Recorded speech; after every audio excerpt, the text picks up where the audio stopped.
नमस्कार दोस्तों, जय महाराष्ट्र। जागो इंडिया जागो में आपका फिर से एक बार हार्दिक स्वागत है। तो दोस्तों, आज हम बात करते हैं साधारण जो लोगों की तकलीफ़ें हैं, जो लोगों को प्रॉब्लम्स आते हैं। आखिर में SR scheme, slum rehabilitation scheme, लोगों को एक परेशानी का कारण क्यों बन रहा है, इस विषय में हम बात करेंगे। क्योंकि हम रोज़ किसी न किसी चैप्टर पे बात करते हैं, लेकिन जो जनरल मैटर है, जो जनरल परेशानियां हैं, वो क्यों आती है, तकलीफ़ क्या है, और ये चीज़ के अंदर उसका सल्यूशन, उसका नियम क्या है, इस विषय में हम बात करते हैं। क्योंकि कितने भी हम वीडियोस बना लें, हम कितने भी वीडियोस बना लें, बार बार वही प्रश्न खड़ा होता है कि सर एनेक्शल 2 कहाँ मिलेगा, सर एनेक्शल 2 कौन बनाता है, सक्षम प्राधिकारी कौन है। ये सब चीज़ें बार बार रिपीट होती रहती है। हमने बार बार कहा है, हमारे चैनल्स पे, हमारे और आपके चैनल्स पे हमने हर विषय के ऊपर वीडियोस बना रहे हैं, और हमारे जो वीडियोस आप देखिए, वो देखने के बाद अगर आप नहीं समझेंगे तो आप कमेंट कीजिए।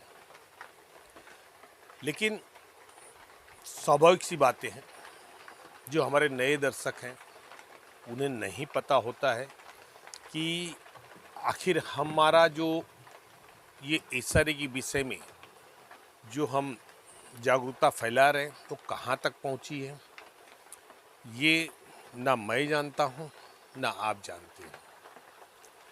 ये जानते हैं वे लोग जो इस चैनल को देख के उस एक्टिविज़म में आए हैं, और उस एक्टिविज़म से शायद मैं ये भी नहीं कहूँगा कि 100% उनको रिलीफ मिल रहा है, लेकिन शायद उनको रिलीफ मिल रहा है। क्योंकि बहुत सारे हमारे दर्शक हैं जो कमेंट्स भी करते हैं कि सर आपने जो रास्ता बताया था उस रास्ते पे हम जा रहे हैं और हमें कामयाबी नज़र आ रही है। अभी हमारे एक दर्शक हैं रोबोमैन जी ने कमेंट किया है कि सर आपके बताए रास्ते पे हम गए और हमारी सोसाइटी को सेक्शन 75 में नोटिस आई, 75 सबसेक्शन 5 के अंदर में नोटिस आई, Maharashtra cooperative housing society act के तहत। तो रोबोमैन जी, बधाई हो, लेकिन आपको सिर्फ इस चीज़ पे अमल नहीं करना है कि नोटिस आई है। 75 सबसेक्शन 5 में सोसाइटी को एक मौका दिया है कि आप सोसाइटी का इलेक्शंस लगाइए, क्योंकि सेक्शन 71 में अगर सोसाइटी की जो प्रबंधन समिति है वो इलेक्शन के कार्यकाल में देरी करती है, और यदि ऑडिट रिपोर्ट वगैरह जो संस्था का ऑडिट है वो नहीं करती है, तो उन्हें एक बार मौका दिया जाता है। जैसे कि सेक्शन 75 सबसेक्शन 5 के अंदर में उन्हें एक मौका दिया है, जो उन्हें 40 दिनों की मोहलत दी जाती है। तो आपका भी फर्ज ये है कि नोटिस आने के बाद जब भी 40 दिनों में अगर उन्होंने इलेक्शन नहीं लिया, एजीएम या इलेक्शंस, अब आपको ये देखना है कि आपकी जो कमेटी का चुनाव कब हुआ था।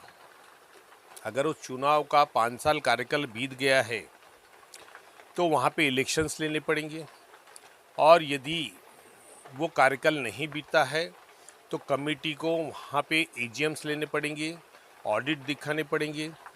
और प्रॉब्लम्स क्या आती है, इस चीज़ को पहले आप समझिए। ये जो भी इस सारे में हमारे लिए समस्याएं खड़ी होती है, उसमें सबसे बड़े दोषी हम होते हैं, उसका कारण क्या? तो दोस्तों, इस कारण को पहले समझिए। कारण है हमारी अज्ञानता, जो कि हम जागरूक नहीं हो रहे और ना हम जागरूक होना चाहते हैं।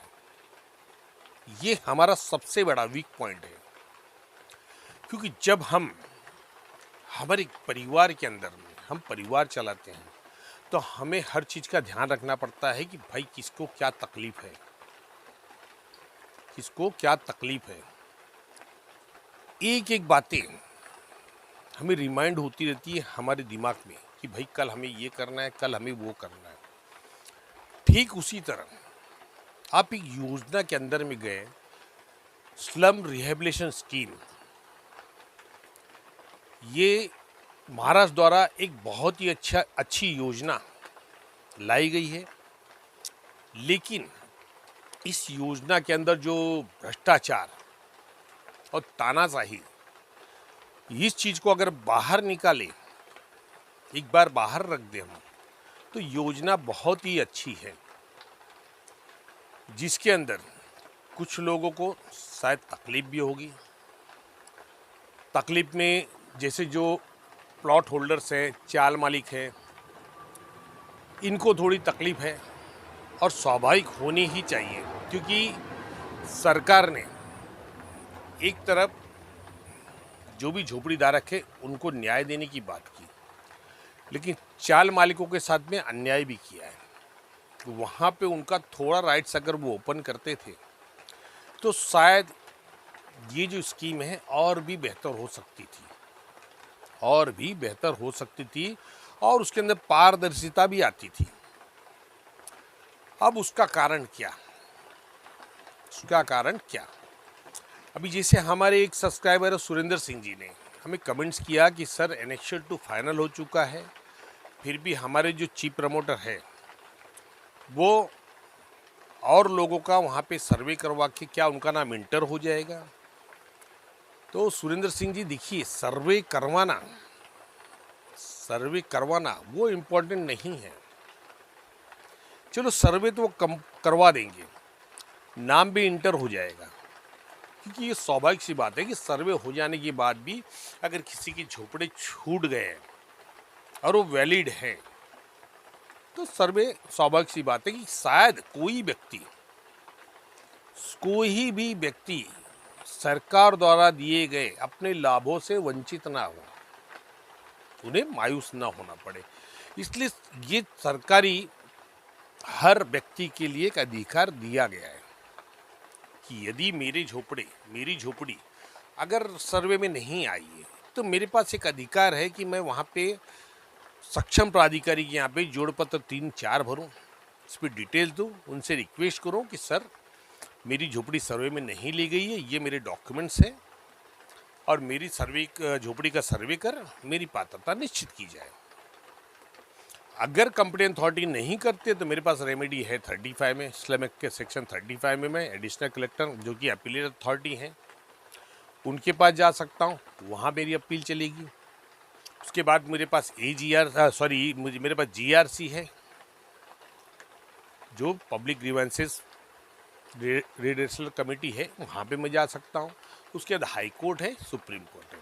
तो अधिकार, किसी भी व्यक्ति का अधिकारों का हनन करने का अधिकार किसी को नहीं है, क्योंकि ये संवैधानिक अधिकार है। में ना सरकार आपको छेड़ सकती है ना अधिकारी छेड़ सकते हैं, ये अलग बातें हुई। लेकिन इम्पोर्टेंट क्या है सुरेंद्र जी, वहाँ पे जिस व्यक्ति की सर्वे हो रहा है तो क्या वो व्यक्ति वहाँ पे रहता है, क्या उनके पास डॉक्यूमेंट्स है प्रायर टू डेटम लाइन, इन चीज़ों का ध्यान आपको भी रखना है, क्योंकि आप वहाँ के सदस्य हो। कहीं ऐसा न हो कि आपकी जो संघ है, जो भी सोसाइटी है, उसके अंदर बाहर के व्यक्ति जो भी गांधी जी का से दोस्ती कर अपना वास्तव्य वहाँ दिखाए, तो आपका भी फर्ज ये होता है कि भाई मेरी सोसाइटी कब साफ सुथरी रहेगी, जब मैं अपने सोसाइटी के लोगों के अलावा बाहरी व्यक्तियों को प्रवेश ना दूं। तो ये आपकी भी जिम्मेदारी है। वो सर्वे करते ठीक है, करने दीजिए, आप RTI डाल के निकलिए कि भाई सर्वे किया, इनके डॉक्यूमेंट बताइए मुझे, इनकी एप्लीकेशन दीजिए, इनके डॉक्यूमेंट दीजिए, इनके डॉक्यूमेंट कब के हैं। ये आपका अधिकार बनता है, ये आपका अधिकार बनता है। तो इस तरह की बहुत सारे मामले सामने आते हैं, शिकायतें सामने आती है, लोग कमेंट्स करते हैं, लेकिन प्रॉब्लम्स वही है, अज्ञानता।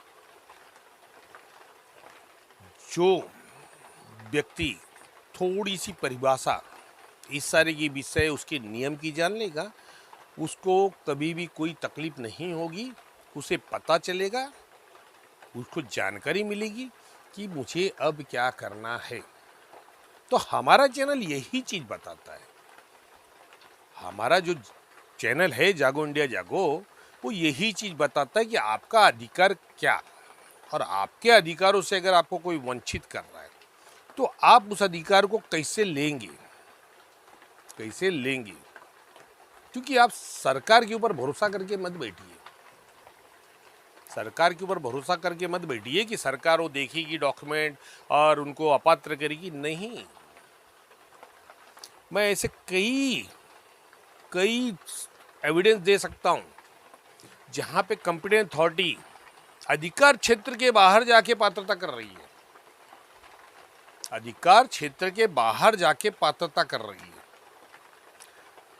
जबकि सर्कुलर 152 उसके लिए स्पेशल वो लिखा हुआ है कि भाई अगर आप किसी का एक जनरेशन चेंज होता है, अब जैसे मैं आपको एक एग्जांपल देता हूं। मेरे दादाजी के नाम पे रूम है, अब मेरे दादाजी के बाद मैं उनका पोता हूं,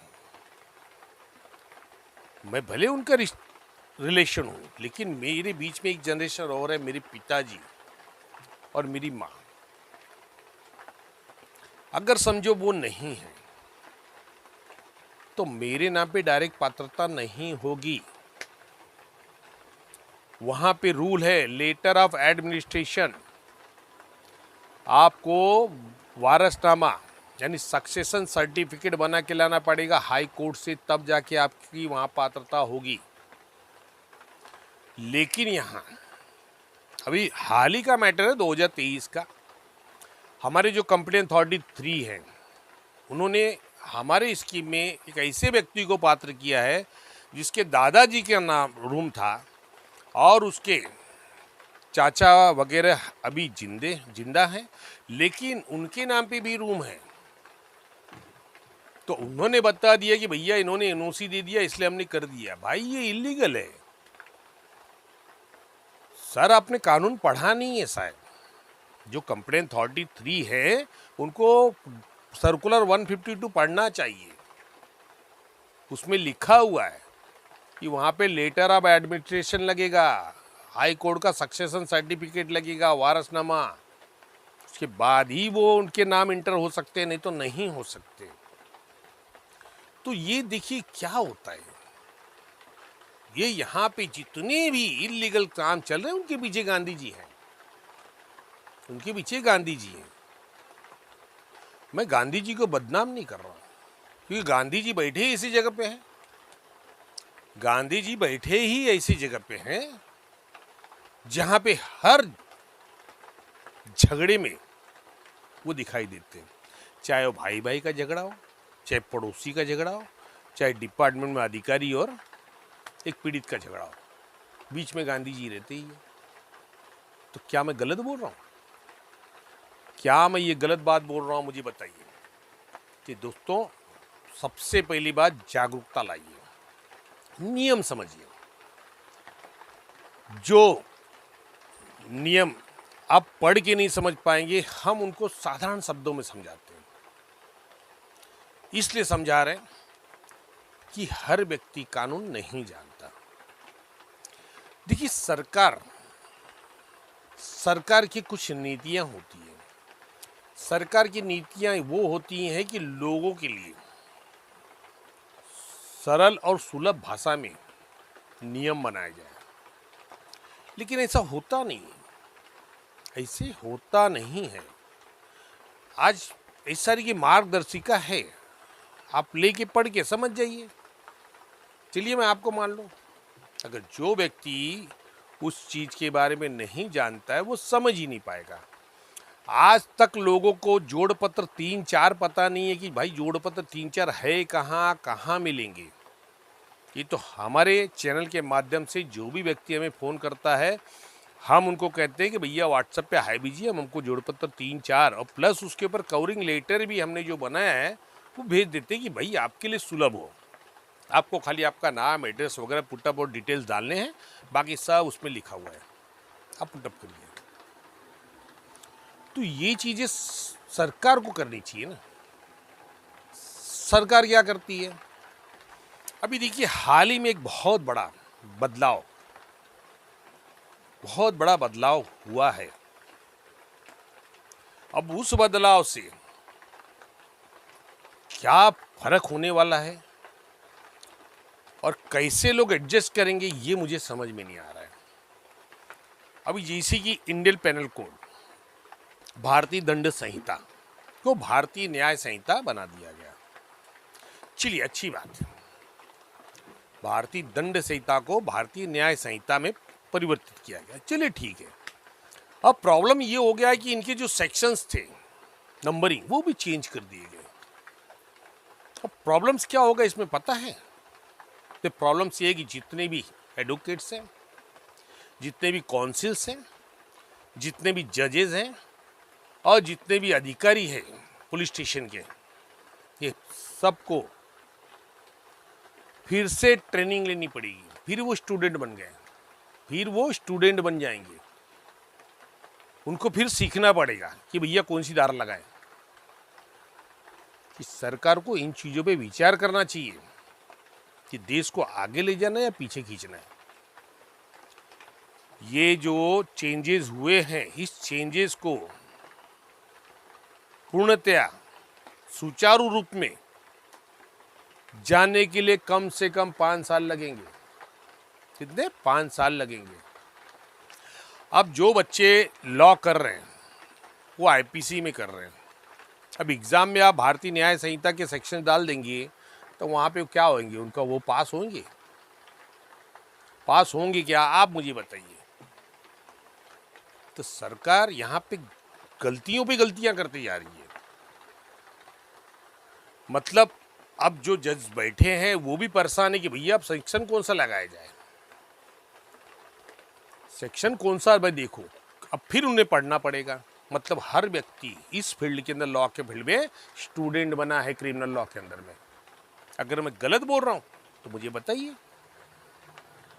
बताइए। एक एडवोकेट 3 साल 5 साल की एलएलबी करने के बाद, उसके बाद प्रैक्टिस करते हैं, तब जाके जो धाराएं हैं उनके दिमाग में आती है। अब जब नई धाराएं आ गई है तो उन्हें फिर से वापस पढ़ना नहीं पड़ेगा, बिना पढ़े उन्हें मालूम पड़ जाएगा। अब भाई मैं इस चीज़ को समझ सकता हूँ, लेकिन सरकार नहीं समझ सकती क्योंकि सरकार को ये चीज़ के बदलाव भी लाना था तो उन्हें ऑब्जेक्शन सजेशंस लेना चाहिए था, लेकिन उन्होंने नहीं लिया। उन्होंने ऑब्जेक्शन सजेशन नहीं लिया। ये सरकार की गलती है, ये तानाशाही है। आज मेरे हिसाब से तो बहुत सारे के खिलाफ जो लॉयर हैं उन्होंने पिटीशन भी फाइल किए, लेकिन ठीक है आप बदलाव कर रहे, अच्छी बात है, लेकिन बदलाव में इतना बदलाव मत कीजिए कि वहाँ की पूरी सिस्टम को ही फिर से स्टूडेंट बना दिए, वापस से वहाँ स्टूडेंट बना दे। तो ये सरकार है।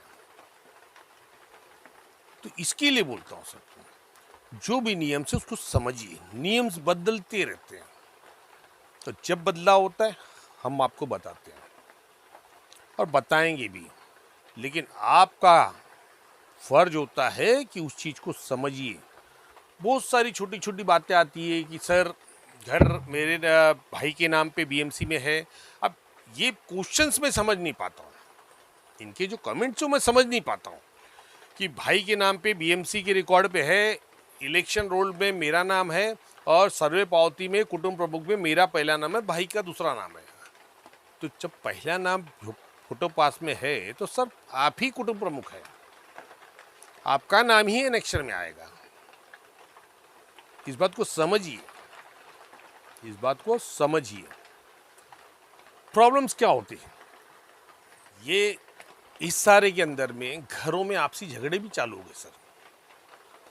बंटवारे का झगड़ा, अगर हेड ऑफ फैमिली एक है तब तो कोई बात नहीं, लेकिन जहां वहां पे लोगों की जो प्रॉपर्टियां हैं वो अनडिवाइडेड है, तो वहां पे झगड़े भी चालू हो गए कि भैया मेरा नाम किसका आएगा।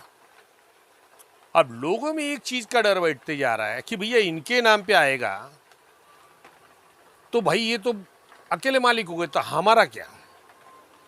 लेकिन दोस्तों ऐसा नहीं है। ये चीज को एक म्यूचुअल अंडरस्टैंडिंग, आपसी समझौता करना होगा। जो भी नाम आपके आएंगे, जैसे मैं हूं, मेरे 4 बच्चे, अगर मैं नहीं, मैं ऑफ हो गया, अब 4 बच्चे एक घर है, तो वहां पे 3 बच्चों के और चारों बच्चों को साथ में समझौता करके केनूसी बनाना पड़ेगा। उस केनूसी को डालना पड़ेगा कि भैया इसमें हमारा ज्वाइंट नाम डालिए, ज्वाइंट नाम डालिए। एक मेंबर होगा, 3 एसोसिएट मेंबर होंगे, जैसे कि मैंने शेयर सर्टिफिकेट में बताया था। और ये डिपार्टमेंट को करना पड़ेगा कि डिपार्टमेंट संपत्ति के मामले में कोई भी अधिकार या कोई भी डिसीजन लेने का अधिकार उनके पास नहीं है। संपत्ति के मामले में किसी भी कोजुडिशियल बॉडी को, जो अर्धन्यायिक प्रणाली है, उसके अंदर इस विषय में कोई भी आदेश पास करने का अधिकार नहीं है। जैसे कि आप सीओ एसआरए को लीजिए, अगर सीओ एसआरए के पास कोई भी प्रकरण ऐसा जाता है जिसके अंदर एक व्यक्ति चैलेंज करता है कि भाई मैं इस प्रॉपर्टी का मालिक हूं और मेरी प्रॉपर्टी पे एसआरए कैसा है, तो सीओ एसआरए उस मैटर के अंदर में कोई भी ऑर्डर्स नहीं पास करते। वहां पे सिर्फ एक डायरेक्शन पास करेंगे कि और matter related to title suit you approach the appropriate court of law. उसके अलावा उन्हें ऑर्डर देने का अधिकार नहीं है। पहली बात तो मैं आपको बता देता हूं कि जो हाई पावर कमिटीज हैं में ऑर्डर देने का अधिकार नहीं है, इनको डायरेक्शंस देने का अधिकार है, सजेशंस और डायरेक्शंस। ये ऑर्डर्स नहीं दे सकते, ये कभी डिक्लेयर ही नहीं कर सकते कि भैया प्रॉपर्टी किसकी। प्रॉपर्टी डिक्लेयर करने का अधिकार इनके पास है ही नहीं, क्योंकि ये अर्धन्यायिक प्रणाली है, इनके पास अर्धन्यायिक पावर्स है। ये कोर्ट का पावर यूज नहीं कर सकते। ये जो टाइटल सूट का मसला है, ये कोर्ट का मसला है और इन्हें वहां पे कोर्ट को रिकमेंड करना पड़ेगा कि भैया आप कोर्ट जाइए, ये हमारे बस की बात नहीं है, आप कोर्ट में सूट फाइल कीजिए। तो ये चीज आएगी। आप किसी की संपत्ति का हरण नहीं कर सकते, यानी अधिकारी किसी की संपत्ति का हरण नहीं कर सकते कि 4 भाइयों की प्रॉपर्टी है तो एक भाई के नाम पे कर दिए, नहीं कर सकते। आप 3 अगर वहाँ पे ऑब्जेक्शन लेंगे कि भाई नहीं हमारा चारों का नाम आना चाहिए, तो वहाँ पे लिखा जाएगा आपके पहले भाई का नाम, एक एंड अदर्स में आप लोगों के नाम लिखे जाएंगे कि भाई 3 अदर्स। तो ये सिस्टम्स होते हैं। इस चीज़ को आप समझिए, म्यूचुअल अंडरस्टैंडिंग आपको करना पड़ेगा। अब उसमें क्या होता है, आपसी मतभेद होते हैं, भाई भाई के झगड़े चालू हो जाए। तो इन चीज़ों से बचने के लिए मैं अभी भी कह रहा हूँ, अधिकार किसी का नहीं मानना चाहिए। यदि वो संपत्ति पैतृक है तो सबको अधिकार देना चाहिए, बाकी आपकी मर्जी। तो दोस्तों और बहुत सारे सवाल हैं, सवाल का जवाब हम देने के लिए बैठे हैं, लेकिन हम एक ही चीज़ चाहते हैं कि हर चीज़ झगड़े से सॉल्व नहीं होती, वहाँ पे होता है आपसी समझौता, उस चीज़ को करना है। मैं ये नहीं कह रहा हूँ कि किसी ने आपका रूम कब्जा कर लिया तो आप समझौता कीजिए, मत कीजिए। वहाँ पे तो आपका अधिकार है, तो अधिकार आपको छीन के लेना है। आपके पास न्याय प्रणाली है, उस न्याय प्रणाली में जाके आप छीन के लीजिए। जैसे कि कल की वीडियोज़ में मैंने बताया था कि अगर कोई घुसखोर, कोई इंक्रोचर है तो आपके पास रास्ते हैं, उस रास्ते को अपनाइए। अब होता है लोग यहाँ वहाँ भटकते हैं, हम हमारे चैनल से आपको भटकने का रास्ता नहीं बताएंगे, हम डायरेक्ट आपको वो रास्ता बताएंगे जहाँ से आपकी मंजिल आपके करीब दिखेगी, वो रास्ता हम आपको बताएंगे।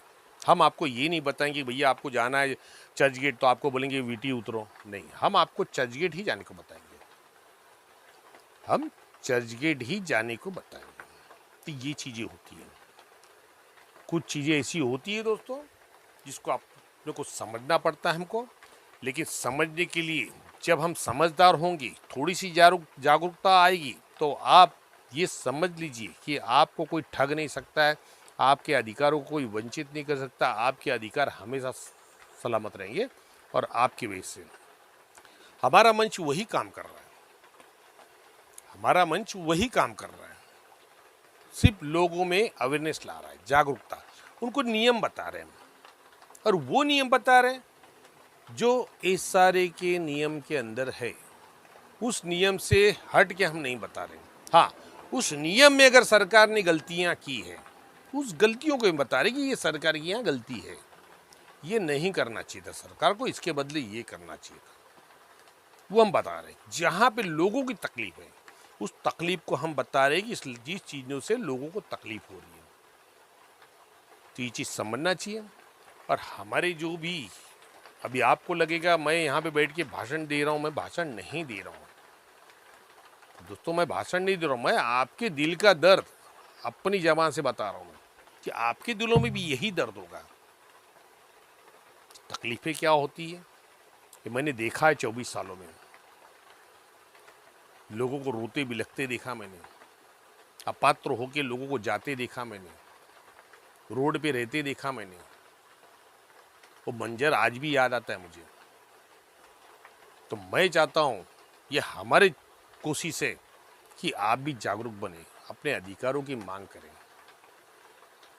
आज बहुत सारे ऐसे मसले हैं, अभी जैसे एक बड़ा मसला अभी इस समय अभी भी है, एक मतदार यादी का मसला, तो चलिए वो तो सरकार उठा ही नहीं रही है, कोई नेता नहीं उठा रहे, भैया ये क्या हो रहा है, मतदार यादी में झोपड़ा क्रमांक कब आया ये पता ही नहीं।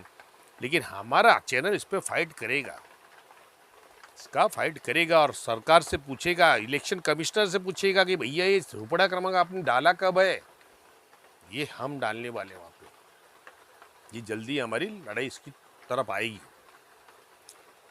दूसरी है जो फर्स्ट फ्लोर पे रहते हैं। अब देखिए दोस्तों, उसके अंदर सबसे बड़ा प्रॉब्लम क्या है मैं बताता हूँ, सरकार की नीतियां गलत कहाँ हैं।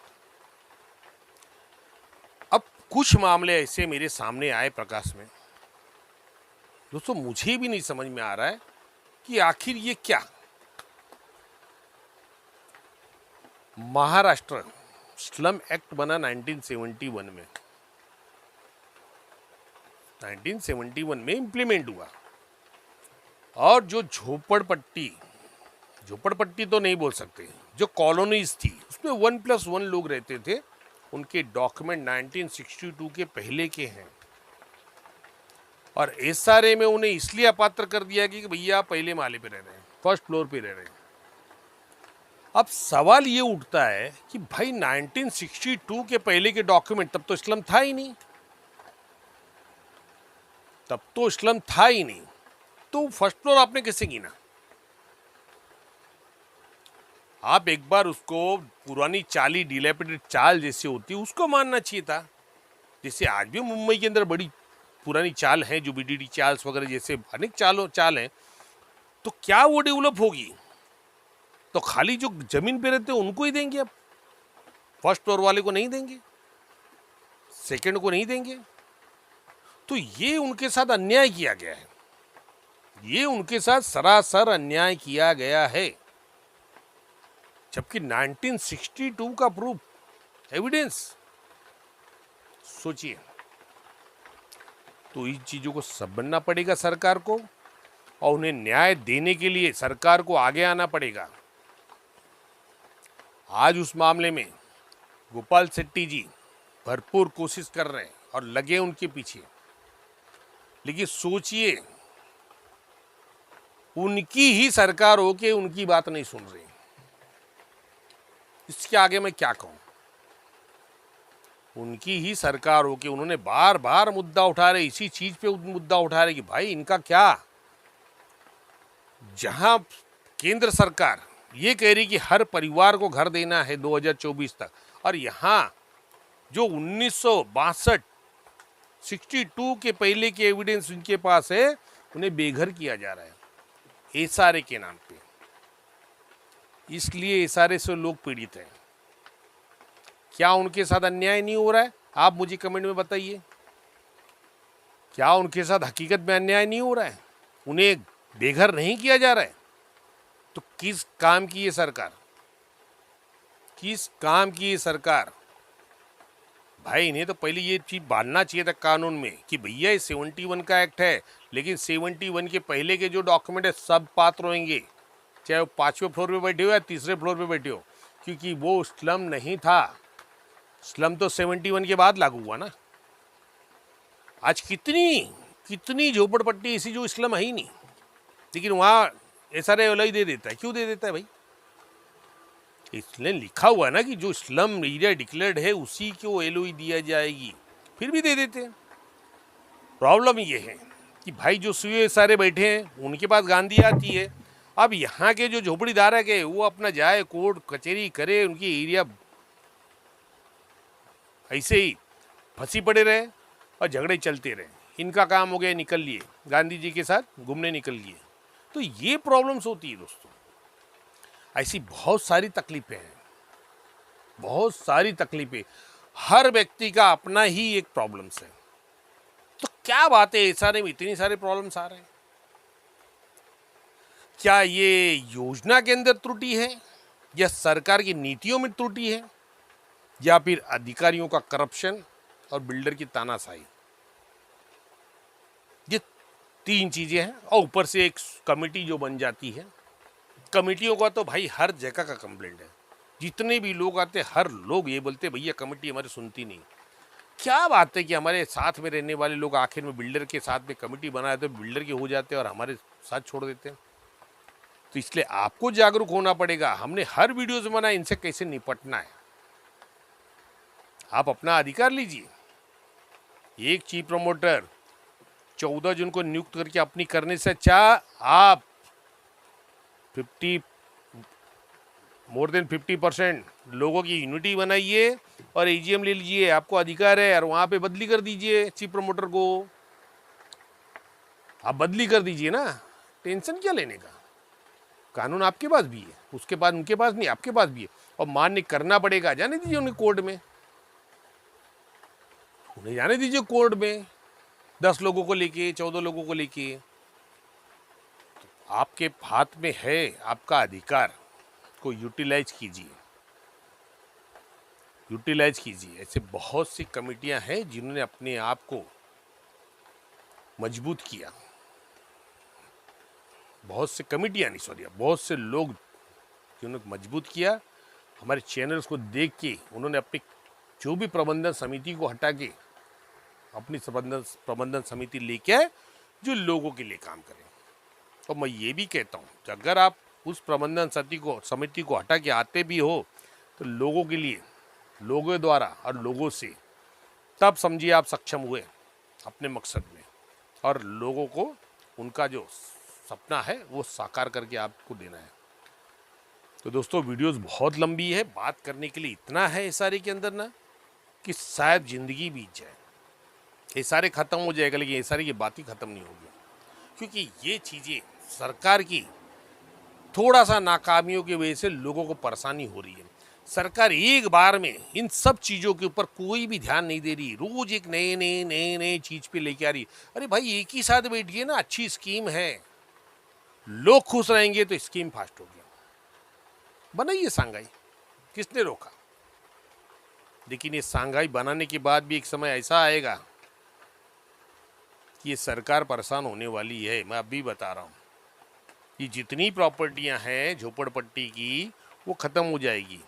अब उसके बाद जो सरकार के जो प्रकल्प होते हैं उसके अंदर जो बाधित लोग हैं उन्हें कहाँ देंगे, कहाँ देंगे? इस बारे में भी सरकार को और बीएमसी को विचार करना चाहिए। वो नहीं समझ पा रहे हैं। यहाँ पे बिल्डर्स पीएपी के फ्लैट्स में, यहाँ बिल्डर के जो नुमाइंदे हैं वो पीएपी के फ्लैट्स बेच देते हैं। भाई उनकी पात्रता करा के भैया मेंबर हो गए। ये जो बता रहे ना कौन, सुरेंद्र सिंह जी, ये वही मसला है। समझ रहे हैं? तो सुंदर जी इस पे ध्यान रखिए कि बाहरी व्यक्ति सोसाइटी में नहीं आना चाहिए। तो धन्यवाद दोस्तों, मिलते हैं अगली वीडियो में। जुड़े रहिए आप जागो इंडिया जागो के साथ में। आपका चैनल, अपना चैनल, हो सके तो चैनल को मजबूत कीजिए और आगे बढ़ाइए। जो भी पीड़ित व्यक्ति है उसे शेयर कीजिए, उसे बताइए, उसे समझाइए। और जन जागरूकता इस अभियान में आपका साथ बहुत जरूरी है। अगर आप लोगों ने साथ दिया तो इस मुंबई और महाराष्ट्र में जहाँ भी ये सारे हैं, वहाँ पे एक पारदर्शी डेवलपमेंट की शुरुआत हो जाएगी। क्योंकि हर व्यक्ति कानून जानेगा, हर व्यक्ति पूछेगा कि भैया ये क्या हो रहा है। इसके लिए मैं कहता हूँ जागरूकता जीवन है। तो धन्यवाद दोस्तों, मिलते हैं नेक्स्ट वीडियो में किसी और विषय पे। जय हिंद, जय महाराष्ट्र।